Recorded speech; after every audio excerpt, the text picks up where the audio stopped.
At the crowded Atlanta airport, a resilient black woman from a poor background was rushing to catch the most important flight of her life. Suddenly, she saw an old man collapse from a heart attack. No one stepped in, knowing she'd miss her flight and lose her shot at a better future. She didn't hesitate to help. Just when all hope seemed lost, she was unexpectedly called to meet that very man, the founder of the airline, and her life took an unimaginable turn. Before we dive in this story, let us know where you're watching from. We love to hear your thought.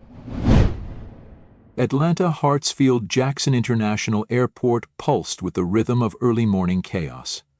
Overhead, announcements clashed with the buzz of suitcase wheels, fast footsteps, and the constant hum of conversations layered in dozens of accents.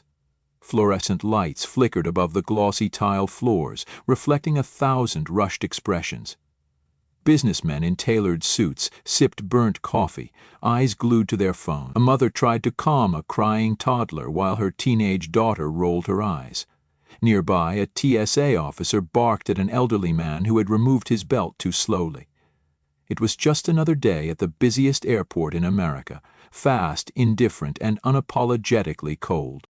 And then, weaving through the crowd like she didn't belong there, because in many eyes she didn't, came Danielle Miller. She was 29, African-American, 5'6", her black hair pulled back tight into a neat bun. Her skin was a warm, deep brown that drew more glances than she cared to count. She wore a plain gray button-down tucked into thrift store slacks that had been ironed carefully that morning. Her sneakers were clean but worn at the toes. She carried a faded blue backpack, stitched and restitched at the seams, bouncing against her back with each hurried step. Her breath was short, not because she was out of shape, but because everything rode on the next 90 seconds. She ignored the stares, some subtle, some not. A white couple stepped aside like she was dangerous. A security guard eyed her a second too long. A man muttered figures when she brushed past him in the crowd, but Danielle kept her eyes forward. This wasn't new. It never was. Final boarding call for Flight 237 to Portland, Gate B18, doors closing in 3 minutes. Her heartbeat pounded harder than her footsteps. Danielle clutched her boarding pass tighter, the ink smudged from sweaty fingers. This flight, it wasn't just a flight, it was her chance. After years of changing bedpans, folding laundry, working overnight at the diner, saving tips in a jar labeled someday, this was it. She had earned a final round interview with Bridges Foundation, a nonprofit in Portland that helped disabled kids and low-income families.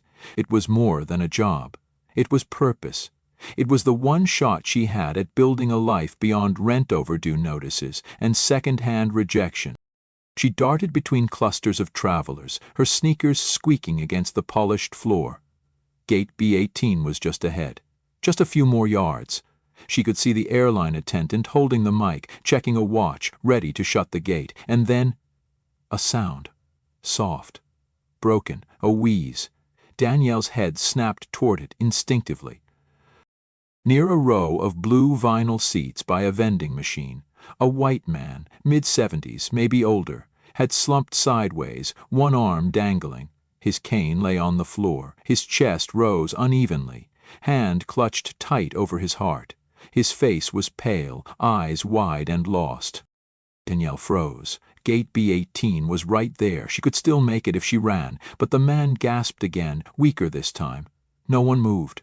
They looked. They stared. But no one got close. Some people even stepped away, lips curled with quiet disgust. Danielle didn't move. Not yet. This is your moment, her brain screamed. That gate is your future. That job is everything. But her feet wouldn't go. Her chest tightened, not in fear, but in something deeper. She looked at the man again. No one else was helping. She cursed under her breath, turned and ran back, not toward her dreams, but toward a man who might not survive the next minute. And just like that, the gate began to close behind her. Danielle dropped to her knees beside the old man. The cold tile seeped through her pants, but she didn't notice. Her hand reached for his wrist, searching for a pulse the way she had done so many times in her years working nights at the assisted living facility back in Kansas City. His skin felt cold, too cold. His breathing was shallow, mouth slightly open, eyes blinking but unfocused. "Sir?" she said, her voice low, calm, the way her mother taught her. "Can you hear me? I need you to stay with me, okay? You're going to be all right. Just breathe." The man didn't answer. His lips trembled and he tried to speak, but only a thin wheeze escaped. His fingers weakly reached out before falling to the floor. Danielle gently took his hand and squeezed it. Behind her, people watched, but didn't stop. A woman in a business skirt gave a brief glance, then turned her child's head the other way. A man in a tech hoodie pulled out his phone and started recording. Another leaned over to whisper something to his friend, chuckling as if the scene was a movie. Danielle didn't care. "Someone call 911, she shouted, eyes scanning the terminal, her voice sharper now. "He needs help." A gate agent finally picked up a phone and spoke into it, glancing at Danielle but saying nothing to her directly. She leaned closer to the man. His name, she realized, was still unknown to her. Just a stranger. An old man with failing lungs, surrounded by a crowd that refused to bend a knee. "Focus on me, sir," she said again. "Look at me. You're not alone, all right?" Her heart thudded so loud she thought he might hear it. Her palms sweated, despite the chill on the floor. She looked toward the gate again. From this angle she couldn't see it, but she didn't need to. She knew the plane was still there, knew it hadn't lifted off yet. She could leave now. Just stand up, walk fast, explain herself. She wasn't like the others. She had a real reason to be there. But then the man's body jerked slightly, his chest rising unevenly. Danielle refocused. She tilted his head back slightly to open the airway like she'd been trained. His pulse was thready, too fast, then fading, then back again. She whispered now, partly to him, partly to herself. "Come on, old man. Don't do this to me. Don't leave me sitting here with no way to help you." In her mind, her mother's voice echoed. "Being good to people ain't about timing, baby. You help when they need help. That's the only clock that matters." Danielle had heard those words 1,000 times. When the lights got cut off, when the rent went unpaid, when her brothers had to skip a field trip and she gave up her part-time paycheck for them, and again, every time she chose the slower road because it was the right one. But right now, sitting beside a dying stranger, she hated those words. She hated that she was the one kneeling.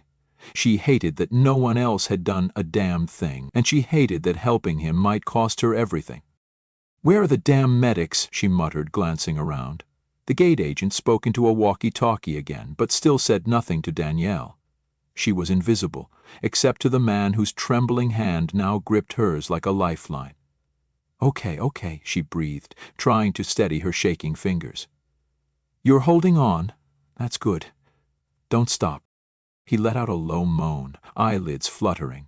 She thought of her patients back in Kansas, the way their eyes always pleaded for more time, more breath, more something. She had always given what she could, even when it meant missing her own appointments, even when no one saw. And still she'd believed this flight would be different. This one was for her. Not for her mama. Not for her little brothers. Not for anyone else. She had earned it. She had fought for it. This was the one thing in years that hadn't been about survival, but about building something, a future, a name. Now it was slipping. A shadow moved. Danielle turned her head. 2 paramedics rushed in, pushing a stretcher and medical bags. One knelt immediately to check vitals. The other gently urged her aside. "Ma'am, we've got it from here. Thank you." Danielle nodded and slowly stood up. Her knees cracked. Her hand, the one that had held his, still trembled. She stepped back as they worked. Oxygen mask, pressure cuff, clipped monitor to his finger. They never asked who she was. She stood silently, watching as they lifted him onto the stretcher. His eyes fluttered open for a second. He looked at her. Really looked.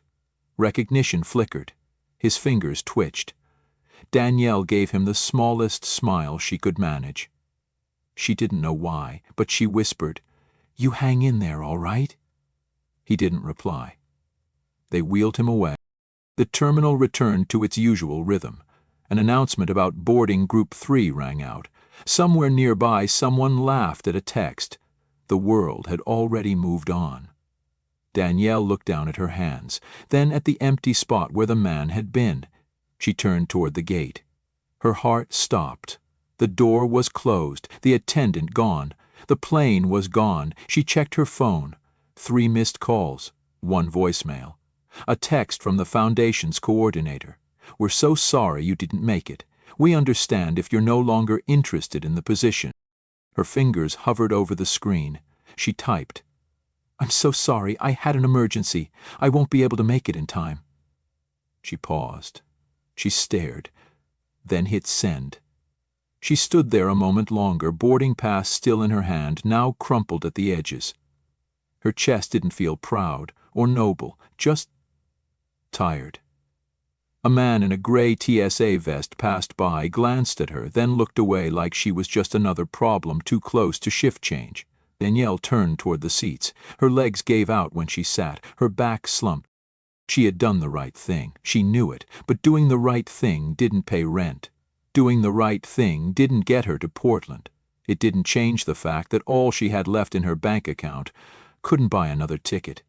She rested her forehead in her hands, closing her eyes to block out the fluorescent lights and the world around her. She didn't cry, not yet.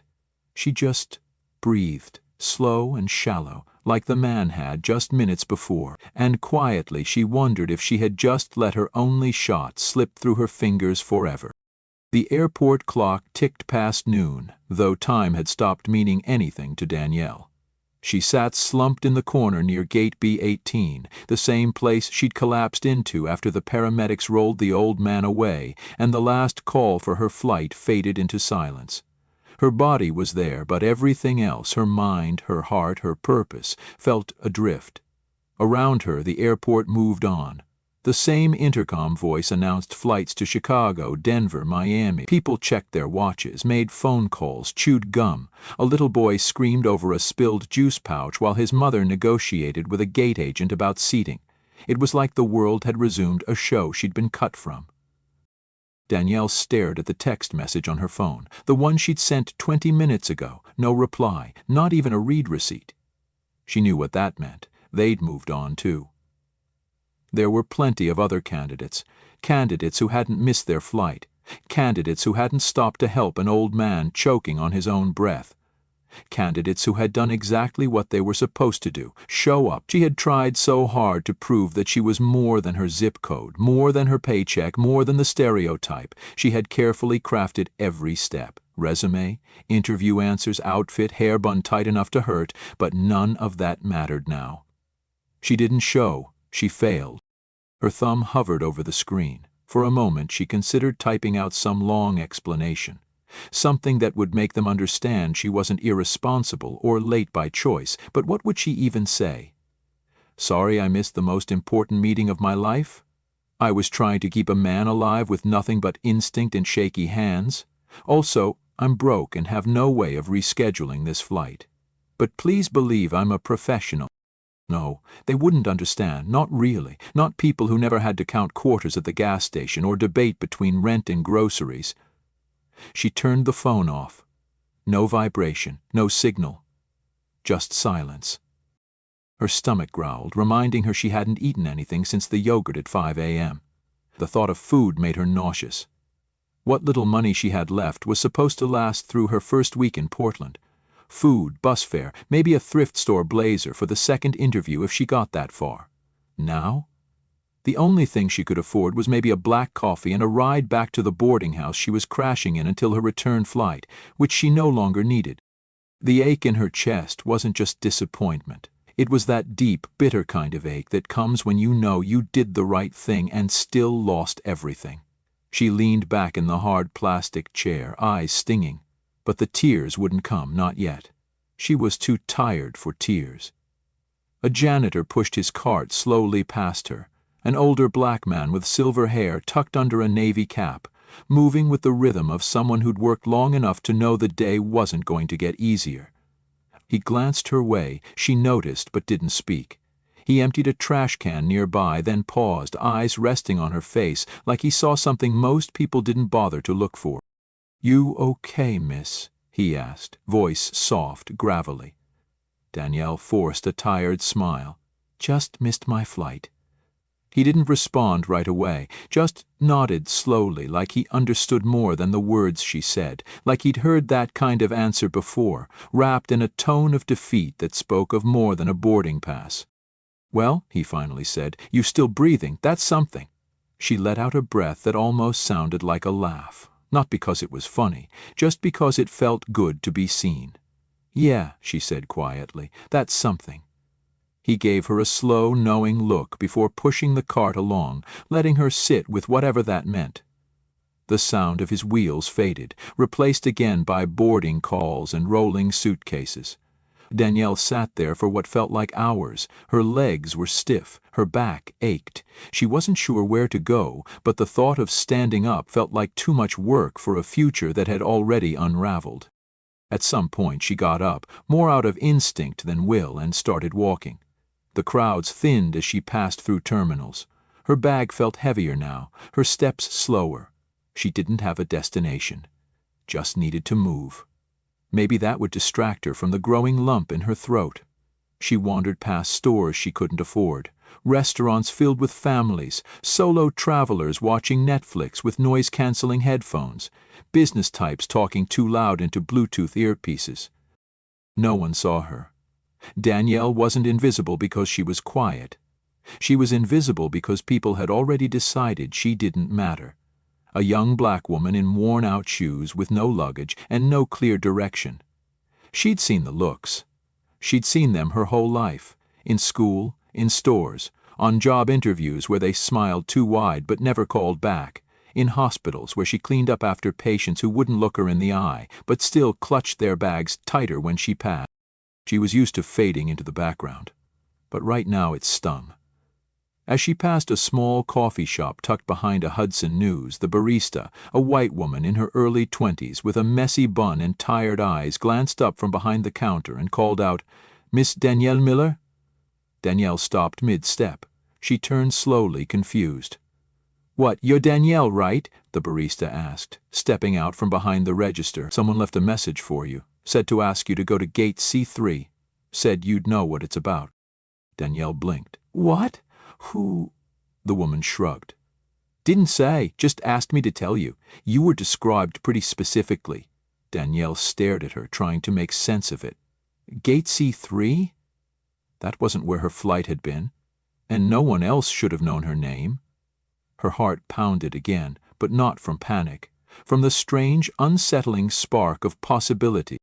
She didn't say thank you, she just nodded and turned toward Concourse C, backpack thumping once more against her shoulder, feet dragging but moving forward. She didn't believe in miracles. But something was calling her, and for the first time in hours, she followed. The walk to gate C3 felt longer than it should have. Danielle moved slowly, unsure if her legs were sore from all the rushing earlier or from the weight of uncertainty pressing down on her. She kept glancing around, half expecting someone to stop her and say it was all a mistake, that no one had called her name, that no message had been left, that she was imagining things in the fog of exhaustion and disappointment. But no one stopped her. The barista had said her name, clearly, confidently, and someone had known exactly who she was, even after the morning had unraveled into a quiet disaster. Gate C3 came into view, but it wasn't crowded like the others. No families with crying kids, no travelers lined up with boarding passes. Just two men in navy suits, both white, both serious-looking, standing near a small side door labeled Authorized Personnel Only. They weren't airport security, and they didn't look like flight staff. As she approached, one of them stepped forward. "Miss Danielle Miller?" he asked, his voice calm, practiced. Danielle stopped a few feet away, brow furrowed. "Yeah?" "I'm Danielle." The man nodded and gave a polite smile, not warm, not cold. "Mr. Bradford would like to speak with you. If you'd follow us, please." Her stomach turned. "Mr. who?" "Bradford," the man repeated. "He asked that we bring you to him directly." She stared at them for a second longer, trying to read their body language, to figure out if this was some prank or mistake or something worse. But they didn't look threatening. They looked official, calm, as if this wasn't the first time they'd delivered a strange request in a busy terminal. "Okay," she said quietly, more out of curiosity than trust. She followed them through the side door. They led her down a short, carpeted hallway that opened into a quiet lounge area, far removed from the chaos of the terminal. The lighting was soft, the furniture rich leather, the kind of space people like her weren't usually invited into. There was a tray of untouched croissants on a glass table. Classical music played faintly from somewhere overhead. Danielle stopped just past the threshold, unsure if she should step further. She glanced around, her shoulders tight, backpack strap clenched in her fist. Then, from a large leather chair near the window, a voice spoke. "I was afraid I wouldn't see you again." Danielle turned. And there he was. The old man. Not slumped over and gasping this time, but sitting upright, legs crossed, dressed in a tailored navy suit. His silver hair was neatly combed, and a porcelain teacup rested on the table beside him. His posture, his presence, it all radiated ease, control, and wealth. She stared, stunned. "You?" she breathed. He smiled. "Yes, me." Danielle took a step closer, still trying to process what she was seeing. "Are you okay? I mean, earlier you—" "I was in bad shape," he said gently. "But you got me through it. You kept me calm until the medics arrived. You saved me." She shook her head slightly, still on edge. "I just did what anyone would have done." He raised an eyebrow. "You think so?" She said nothing. The man uncrossed his legs, leaning forward slightly, resting his elbows on his knees. "Sit down, Danielle." She hesitated, then slowly lowered herself into the chair across from him. The leather creaked under her. Her hand stayed in her lap. "I'm not trying to scare you," he said, reading her stiffness. "I just wanted to thank you and explain a few things." Danielle gave him a wary look. "What things?" He smiled, almost like a father humoring a skeptical daughter. "My name is Leonard Bradford. I'm the founder and chairman of Monarch Air." She blinked. "The airline?" He nodded. "I started it 35 years ago with 4 planes and a loan no bank wanted to give me. Now I've mostly handed it off to my kids, but I still visit airports. Watch how people move. How they treat each other when they think no one's watching. This morning. I wasn't planning on collapsing. But when it happened, I saw something in you I haven't seen in a long time." Danielle frowned. "I don't understand. Why me?" "Because you stopped," he said simply. "Everyone else walked past. Even when they saw, you ran back. You gave up your flight, your chance, your opportunity, just to help someone who looked like another problem." She exhaled sharply. "That flight was everything to me." "I know," he said. "I asked around." Her chest tightened. "What do you mean, asked around?" "I have people," he said with a small shrug. "I wanted to know who you were, why a young woman, obviously exhausted and under pressure, would still choose to help. Turns out you've been working double shifts, saving every cent. That job in Portland. It wasn't just a job, it was the whole plan." Danielle looked away, jaw clenched. "I didn't help you for some prize, Mr. Bradford. I helped you because you needed it, and because I couldn't live with myself if I walked away. That's exactly why I wanted to see you," he said quietly. "Because you didn't ask for anything." She looked back at him. "So what now? You call me here to say thank you?" He studied her for a long moment, then reached for the phone on the table and dialed a number. "Yes," he said into the receiver. "Tell the Portland office to reschedule Miss Miller's interview. Also, have the board fly in. I want them to meet her." He paused, then added, "We'll cover everything." Danielle stared at him. "What are you doing?" He hung up, turned to her and said calmly, "Giving you back what you lost, and maybe more." She blinked, speechless. "You have the qualities we built this company on," he continued. "Integrity, compassion, a sense of responsibility to strangers. That's rare, Danielle. That's who I want representing us. Someone who remembers people come before business." Her throat felt tight. "I don't know what to say." "You don't need to say anything," he replied. "Just show up, like you already did when it mattered most." For the first time in hours, Danielle felt her shoulders ease just slightly. Her fingers unclenched, her chest filled with something new. Uncertain, cautious, but undeniably there. Hope. She looked at him again, truly looked, and for once didn't see someone with all the power. She saw someone who'd watched her make a choice and decided that was enough. And somehow, in a quiet lounge far from everything she thought she needed, Danielle realized she hadn't lost her shot at a future. She'd just found a better one. 2 weeks later, the morning sun in Portland spilled golden light across the sidewalks as Danielle stepped out of her rideshare and approached the entrance of Monarch Air's new community outreach division. The building wasn't flashy. Glass front, 2-story modern structure tucked beside a public library, but something about it felt clean, fresh, like a page waiting to be written. Her shoes clicked softly on the pavement, not the worn-out sneakers from before, but simple black flats. Practical, hers. The lanyard around her neck bore her name, Danielle Miller, Program Director. Seeing it still made her pause sometimes, like she needed to touch the letters just to confirm they were real. She stepped inside, greeted the receptionist with a quiet smile, and made her way down the hall toward the room where her team was waiting. Today was their first full strategy session, and she had prepared for it like her life depended on it, because in some ways it did. Not survival. She'd done that her whole life. This was about building, giving back in ways that mattered, using her voice in places where people like her rarely got a seat, let alone a microphone. They were launching an initiative to serve elderly passengers, low-income families, and underappreciated caregivers. People who, like her mother, had given the best of themselves without asking for recognition, and now she got to shape the program from the ground up. The budget Bradford's board approved was more than she'd ever seen in her personal account.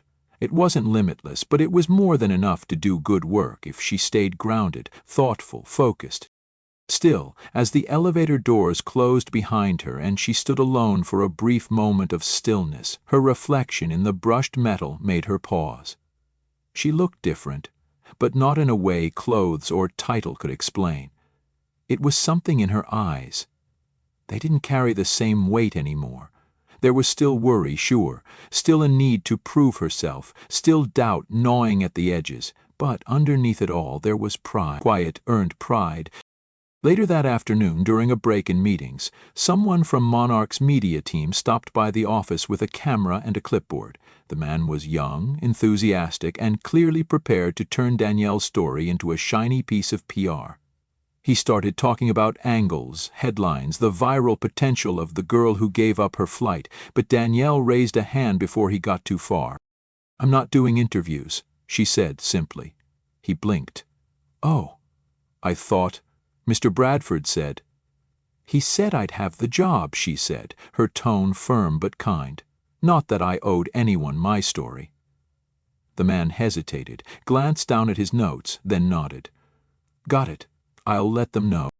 She thanked him, and once he was gone, sat back in her chair, arms crossed loosely, staring out the window at the trees swaying in the early autumn breeze.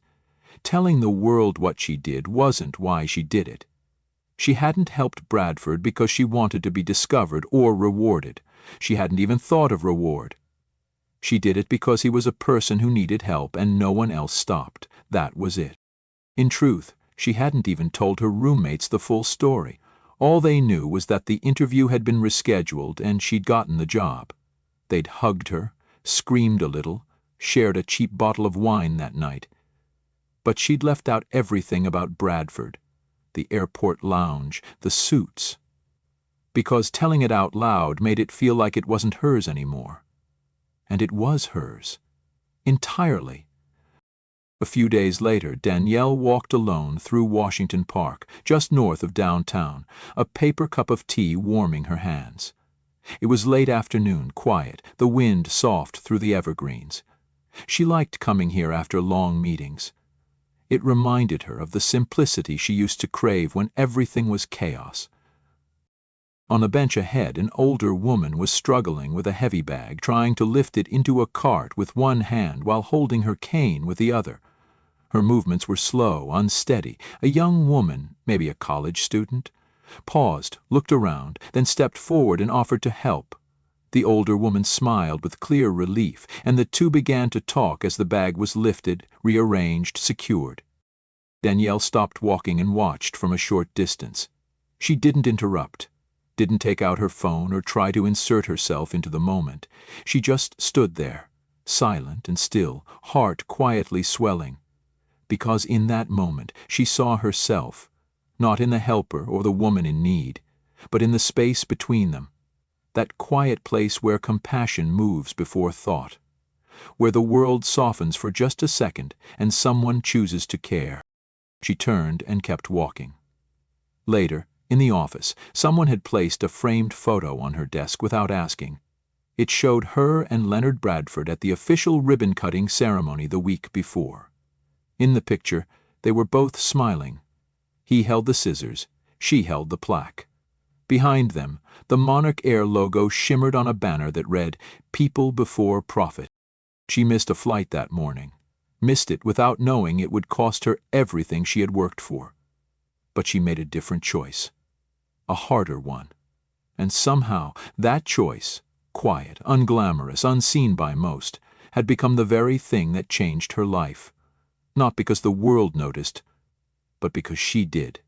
And that, she realized, was enough. Join us to share meaningful stories by hitting the like and subscribe buttons. Don't forget to turn on the notification bell to start your day with profound lessons and heartfelt empathy.